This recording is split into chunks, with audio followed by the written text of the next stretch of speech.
Hi there, and thank you for watching and wanting more. Delighted knowing that you're not alone. No matter who we are in this world, we all want more of something. Maybe we wish we could perform better in our daily functions. Perhaps there are still things we want and need to learn.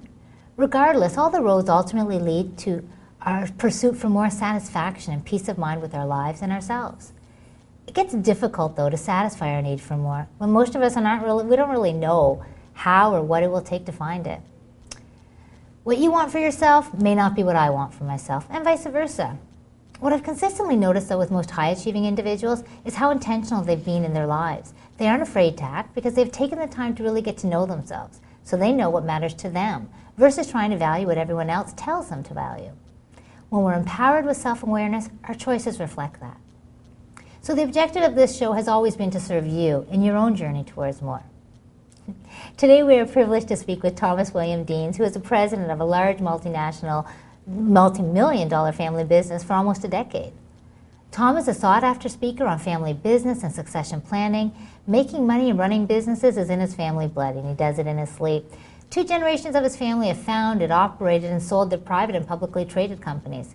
This start and sell approach has profoundly shaped his unique views on life, and he's written a book entitled Every Family's Business, which is a blueprint for protecting family business wealth.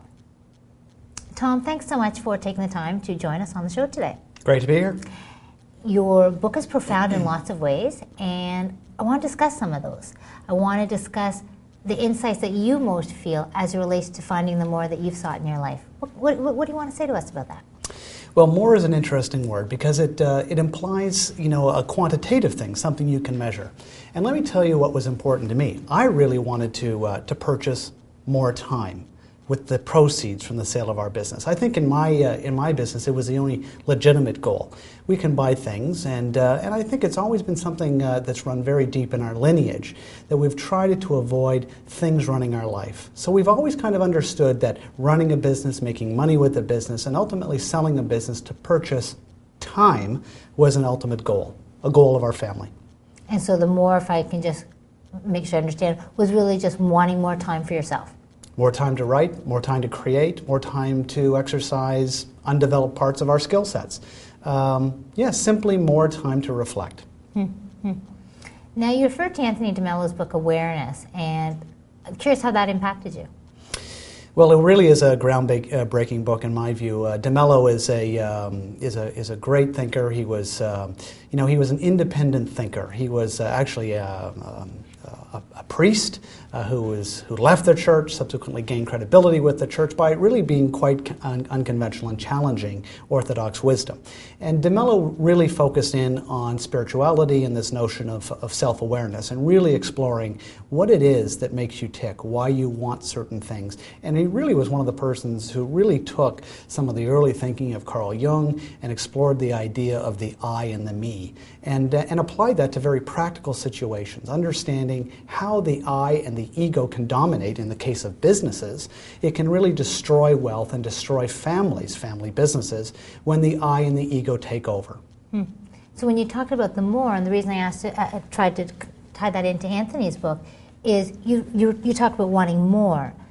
And DeMello takes it to a different level. It takes it a little bit much deeper than that. So kind of if you were to combine the two, what did you want more time for?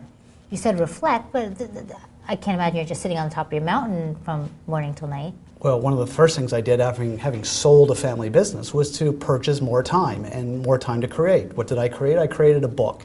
It's really a book that helps families, family businesses especially, to find the finality of their business, to drive the conclusion of the business. And that's a very different message. It's a very creative message. A lot of books have been written about how to make money, how to sustain businesses, how to pass businesses on to the next generation. And I really took the time to explore a very different approach to legacy, a very different approach to family businesses. One that seeks the method for families to come together to end their business. Now that may seem odd. Why would someone want to write a book about ending businesses? And I thought it very important that I offer 12 questions that have guided our family. And what we've been able to do is to sell our businesses. We've always sold our businesses. As you mentioned in your introduction, we've started businesses, we've run businesses. We've never gifted a business to the next generation. We've always sold it. Well, that's great because you also talk about passion and creativity and a need for results as kind of values that you referred to in the book, and I've gotten the sense from discussions with you as well. So kind of how do those two kind of connect together? The lack of willingness to just want a gift and the acknowledgement of those values for you. Well, I think those values are learned. I think you live those values, you grow up with those values, you understand that education is important, you understand that work is important, you understand that creativity is important. But how did you bring the passion out as you were doing that, as you guys were operating and starting and then selling these businesses? Where did you guys get the passion? Where? It's a great question because it's really at the essence of what we do. I think because when I joined our family business, I was relieved of the burden of legacy, defined as perpetuating that business for my own child. So my father, for example, always said that the business was for sale. I could buy it or I could sell it. But you see what he was doing is he was liberating me from this idea of the business running me and running our family. It was the other way around. He was unlocking my passion and my creativity by saying there are many different things you can do as the president of this business, as the president of a family business. There are many things that you can do. And so I just think that's just been part of our values for many, many different generations. Okay, so now you've sold the business, you want to honor those values. How do you seek to honor more of passion and creativity and results in your life on an ongoing basis outside of the business? Right. Well, I think what the book has allowed me to do is engage in a conversation with hundreds of family businesses, not just in Canada, but all over the United States and Europe. It's allowing me to entertain a different conversation with these folks. You see, family businesses always start the same way.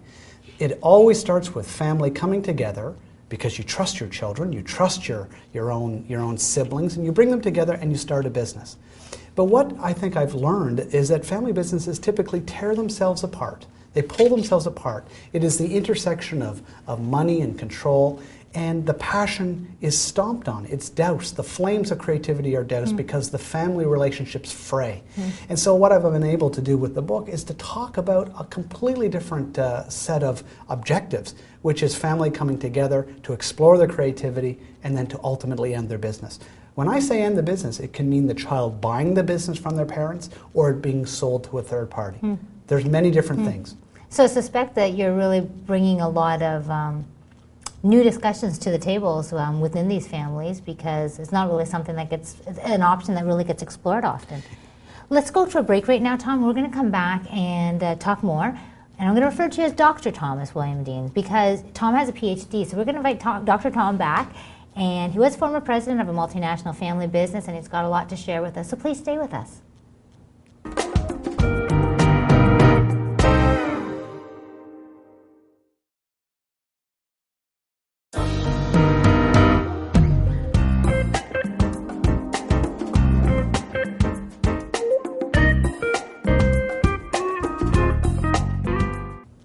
Welcome back to More, and thanks for joining us.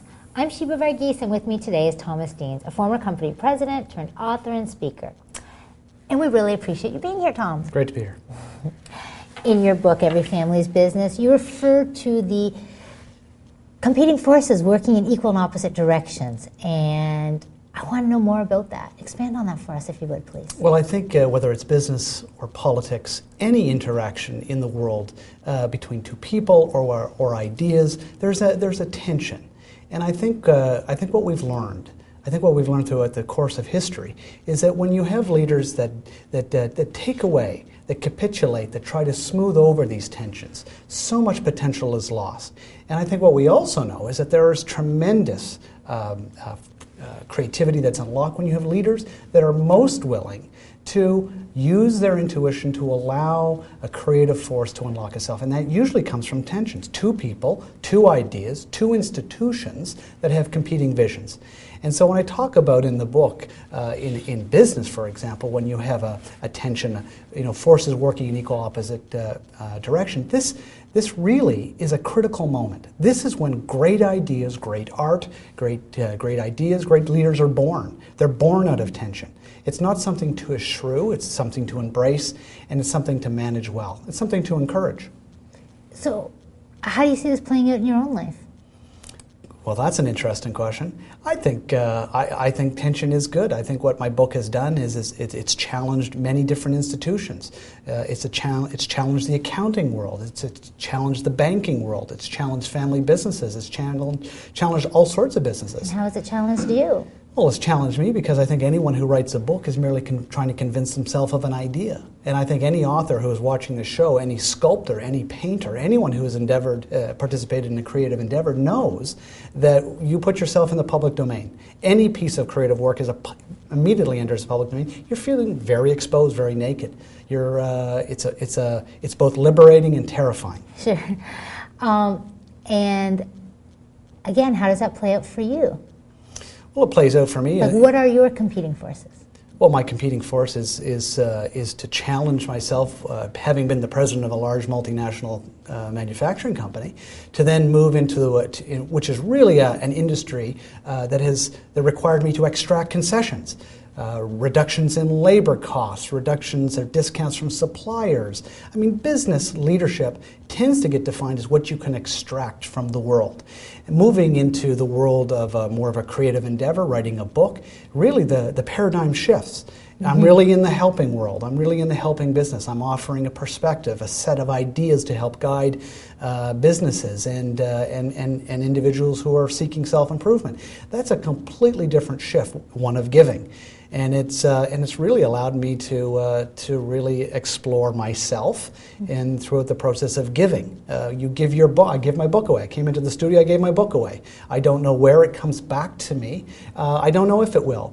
But there is something liberating and thoroughly enjoyable about simply giving blindly. Sure, sure. So I think that's something that a lot of us can relate to in terms of the competing forces.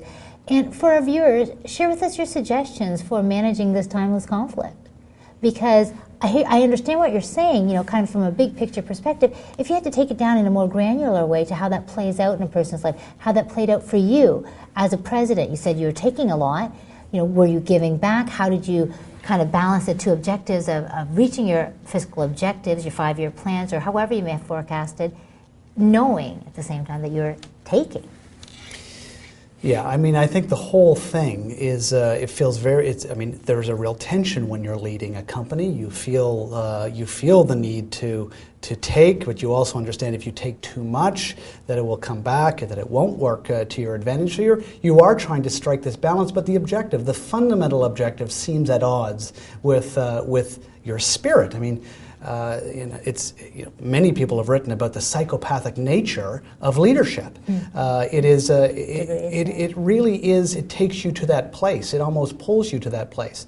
And what elevates the extraordinary leaders in this world, whether they're leading corporations or governments, is this idea of giving, which doesn't make any fiscal sense. I mean, it doesn't make any sense for me to walk into the studio and give away a valuable piece of literature that I could have sold. It's an opportunity cost. Same thing with leading a company.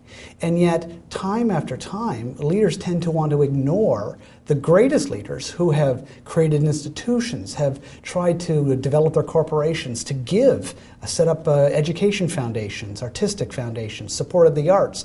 I mean, these types of organizations are enduring. I mean, the legacies that they're producing are not necessarily great products or jobs, but they're passing on values that sustain our democracy, that sustain great, open societies that are creative. Right, but you're speaking in a very broad and general sense, and that's good and that's great. But for those of us who maybe are not, necessarily as quick as putting it all together, talk to me about specifically what that means. Okay, so here's the rub. You really do need to find your passion, and it sounds a little bit cliche. And don't let anyone tell you for a moment that if you follow your passion, that you will become wealthy. I really don't think wealthy in the fiscal sense. It may happen, it may not. But something enlightening does take place. When you get up in the morning and you create, whether it's a book, whether it's a piece of art, whether it's creating a new company with a new product, there is something incredible that happens to you every day when you transform not only yourself but those around you to pursue something bigger, something creative. I mean, Richard Florida talked about the rise of the creative class. I mean, this stuff is happening. It's happening in greater degrees, and it's happening quicker with technology. And everyone can participate in this revolution. It's a revolution of ideas. It's a revolution of spirit. It's a revolution of creativity. And it's not exclusive to the domain of those with money. No, and that's well said. And we'll get into that more. But right now I want to talk about the applicability of the universal laws that we've spoken about in the past. We believe that with intentionality, one realizes more. So in your experience, what is the role of intentionality as it relates to these opposing, conflicting values or pursuits? Well, I think that's that's a question that really applies to individuals. I mean, there are just so many different ways of answering that question. I think the whole notion of intentionality really is an individual coming to terms clearly with where they've been, where they want to go. And I think it's very difficult to extend that collectively to a society. I mean, leaders can take a society or a culture in a particular direction. But for me, I can answer that question by saying that I felt a very compelling force, motivation to unleash a set of ideas that were contrarian. I want to hear more about that because I don't think I agree from what I've just understood right now. But let's first take another break. And please stay with us for more. We'll be right back.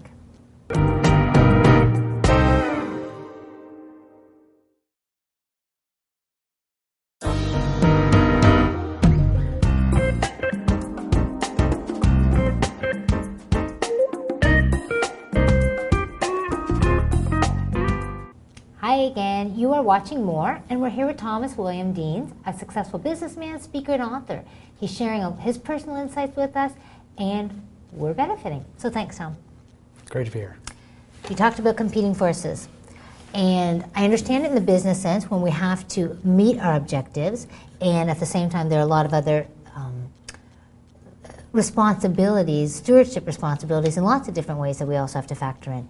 From a personal perspective of how that maybe plays out in a person's life, can you kind of talk about the competing forces you've experienced and how you've kind of brought resolution to that? Yeah, I mean, I brought resolution to it by exploring the sale of our business, but that really wasn't necessarily the ultimate goal. These competing forces at work in my life are the same forces that are at work whether you're leading a company, whether you're an employee, whether you're at home.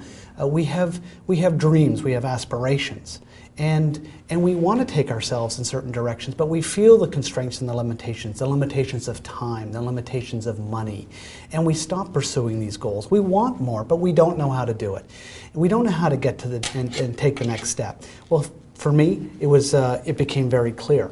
I knew that ultimately, if we could sell our business, that we would have and free ourselves of the traditional notion of legacy, passing on a business, continuing a business name.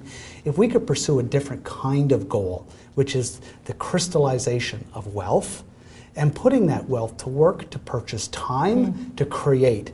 This was a long-term goal. These are generational goals. This is not next week, next year, next decade. These are plans where the seeds are planted and you water and you work towards these goals. So if I were to suggest or ask about specifically the role of intentionality in that, where would you kind of say it came? Like where you see maybe some seeds of it? Well, I know where I saw the seeds of it, and the seeds of it came from my own parents who lived that as well. I think, I am the grateful recipient of some profound wisdom and values from my parents. But we're not talking tradition, we're talking Tom's personal intentionality for the results that Tom then realized in his life. Mm-hmm. Well, I guess where I see it, Tom, may I kind of just... Sure. Thank you. I see it in terms of, yes, you knew what the corporate objectives were and needed to be, and at the same time you stepped back from it and you asked yourself, well, wait a minute, what do I want it to be about? And so you had to make some decisions. And so you acknowledge the competing forces and you kind of put yourself, at least this is how I'm hearing it, that you kind of put yourself there and said, which is the one that I really want to be about? And then you made your choice. So then all the kind of results and things like that seem to meet you there, converge along that. path. They did. And then I think the next part, which is the more interesting part, which is what did I do with it? So after the sale of the business, what do? Do I go out and buy things? No, I think I bought time, and what that time did was allow me to create. I keep coming back to this, but this is my more. My more was my opportunity to change the world more, to change the way in which people interact with their children, the way they interact with their own money, the way that they see the world. That's more for me, to change the world. It's an incredibly powerful experience when you're afforded that opportunity. And I don't mean just locally, I mean around the world. And you meet extraordinary people, and every time I give of my book, it comes back in such profound and different ways, and unexpected ways. So how do you kind of factor in the knowledge economy that we're in now? How does your book and how does everything that you just talked about, how is that all kind of encompassed in that knowledge economy? Is there a correlation? Well, I think there is. I think a book, first of all, is knowledge, but the book is now being prepared for audiobook. There's an electronic version of the book. People are consuming their information not necessarily just from the pages of a traditional book, but through alternative media. This type of program is a cutting edge type of way of disseminating information in a different format. It's exciting. It feels like you're on the cusp of a revolution, changing the world in corners that I've never traveled to, cultures. It's remarkable how quickly ideas travel around the world. I have a website. I have tracking software. I can see where, in any given hour of the day, where people are entering my website, what countries, how long they're on my website, where they've gone, what pages they're looking at. I offer some chapters of my book on the website. So this is fascinating. It's pinging around the world. That's unheard of. Yeah, it is very exciting. And so when you kind of see the influence that this is having, how does that strike you? Well, when someone emails me or phones me and says, almost in tears, that they're approaching their business and their family and their relationship to wealth in a completely different way, how can I not be absolutely moved by that? It's a wonderful way to start your day when someone says, "You've changed my life." It's That's what it's all about. Well, it is what it's all about, and it transcends money. At that moment in time, I can't tell you how much money I've made from the book. It's irrelevant. It's inconsequential. Well, Tom, that's our time for today. And want to really thank you for taking the time to come in and speak with us and share your personal insights. What makes your story and your book so compelling, I found, was that it really combines real life into the challenges, which are also real life, of a family-run business. But I don't have a family-run business. I can't necessarily relate to everything in it. I can find the insights, though, and I can relate to the insights, and I can ask myself how that can apply to my life. So I'm hoping that that's what it will do for the viewers. So thank you so much for taking the time to come in and share with us. It was really fun. Thank you for having me. Great, thank you. We're all sojourners on this journey, and let's accept that we're not alone. While the opportunity for more is available to all of us, not everyone has the courage to begin down that path. Tom is committed to this journey, and he believes in it, and that's why he's on our show today. So for those of you who'd like to hear more about Tom's insights and are interested in receiving a copy of his informative and interesting book, I invite you to contact us via our website. On behalf of all of us who gain strength and insight from your journey, once again, really want to thank you for doing that. Our journeys are not meant to be solitary. Collaboration and strength provide a forward-moving momentum that is unstoppable and it's powerfully motivating. And Tom, it's with you sharing your story that it can further that objective for a lot of us. I truly believe that whatever I vividly imagine, I utterly desire, sincerely believe, and enthusiastically act upon will inevitably come to pass in my life. And the first step is putting that stake in the ground and acknowledging what matters most to you, and then living in integrity to that. Integrity, though, is a demanding value, because it's only when we're clear on what matters to us can our actions even be extensions of what's true. And the reality is, until one looks for their more, integrity to self and others is compromised. Pursuing your more, it will bring you greater clarity, satisfaction, and peace of mind. It's a concept better known as well as self-actualization. It's when we live according to our own standards. This concept is most attributed to Abraham Maslow, but it's not his alone, as we can see in the case of Tom and as we can see in the case of other guests that we've had. So please know that you're invited back each week to join us in our journey towards more. Until then, if you have any thoughts, ideas, or questions, please do contact us via our blog. And thanks for joining us. And remember, in all that you do, do it for truth. Thanks. Take care.